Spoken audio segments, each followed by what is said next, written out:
In this video I'm going to show you how to create a Canva Pro team invite link.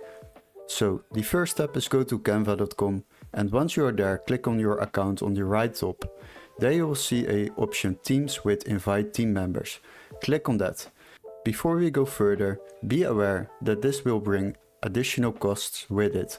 So make sure you are okay with that, because it will be a flat rate for the first 3 people and €9 for an additional person. So once you are okay with that, then click on get invite link and you can copy the link. Now you can invite a team member. You also have the option to enter an email address to invite a team member. Then click on continue without inviting. And now you have copied the link and you can paste it in your browser or in the email to someone you want to share it with. And that is how you create a Canva Pro team invite link.